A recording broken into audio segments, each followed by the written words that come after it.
rajo bi jaamu seeni soxla.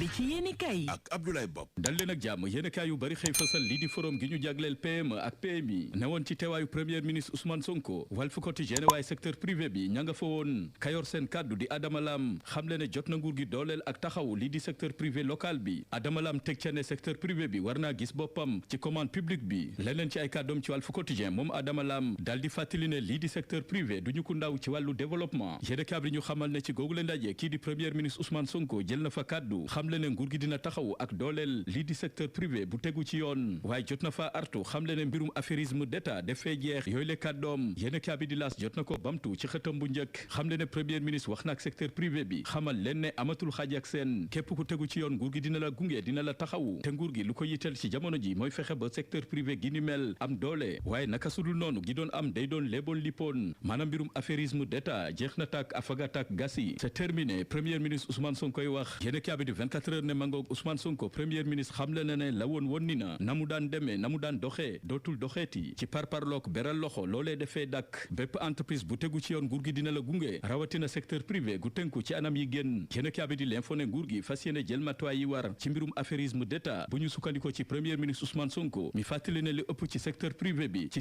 surfacturation la ñu dëkk ñu leen di jox ay marché yaa ma neex yu teguwul ci yoon tax premier ministre Ousmane Sonko xamle ne bi le doxalin defee dakk dootul mun a wéy ndax jub-jubal ak jubanti lañ fi woote yéen kaabi di yor gi duñu xibaar ne ci jeextalu atum 2025 bi le nguur gi jël na dogal fas yéene jébal maanaam financé lii di PME ak PMI ci lu tolloog junni milliards yéen kaabi di Sud Quotidien xëy di ñu dégtal jafe-jafe am ci entreprise yu bari ak agence yi yéen kaabi ne bari na ci ay liggéeykat yañ fay dàq loolee tàmbale naa nuyoo si ca Grand Théâtre ba ca port autonome bu Ndakaaru rawatina ca ministère de l'énergie ñu bari ci ay liggéeykat lañ fa dàq am fa ay liggéeykat yañ fa licencié xëyatuñu gontatuñu yéen kaabi di Le Témoin ne jafe-jafe liggéeykat yi tax na tey daanaka féppay tàmbale yëngu moo xam SAES di kuréelu syndicat gi boot jàngalekat yi ne ci daara yu kawe yi ñoom bank nañ seen loxo ci diruk ñaari fan waa SAMES di kuréelu syndicat gi boot waa kër docteur feelu leen lu ko dalee talaata démb ak àllarba tey ji ne daañu tollanti seen grève bu ñaxtu la ñu bëgg mooy nguur gi jublu ci saafara seen jafe-jafe ci biir yéen kaabi di réew bi quotidien Thierno Alassane Sall yëkkati ay kàddoom xam le ne jot naa jébal ab proposition de loi assemblée nationale ni ki démb lam ca jublu mooy ngir ñu neenal amnistie te mu ngi ci seentu jàppale mouvance présidentielle gi fi ne maanaam waa Pastef ñu dem ci yéen kaabi di turbine fekk fa jëwri ngi ñu denk wàllu kaaraange bi réew mi ajandina combat yi fekk kaaraange gi war amul ci lamb ji gannaaw fitna gi nuyoo si ci combat gi doxoon ci diggante Ama Baldé Franc ba am benn ndaw gu ci jot a ñàkk bakkanam yéen kaabi di turbine gis ne fitna lamb ji bokk na ci yéex a door combat yi ni mel ak manque d'organisation ñu fekk dogal ga mu jël ci biir yéen kaabi di turbine moom jawri gi ñu denk wàllu kaaraange bi réew mi dogal ga mu jëlagum bokk na ci ngir waa police bañ a yoreeti lii di kaaraange lamb ji ba jëmmi jamono l'observateur di ñu fàttali ne ndaw ga ca faatu di Babacar Diagne autopsie ba la mu wone yéeme na lool yéen kaabi di ñu fàttali ne bile arène nationale buñ ko sampé ba léegi lu toll ci fukki doomu aadama ak juróom-ñaar faatu nañ ci.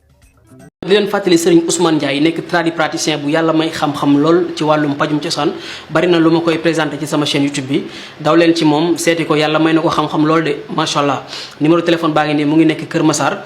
woo leen ko lu xeetoog ay cancer diabète hépatite B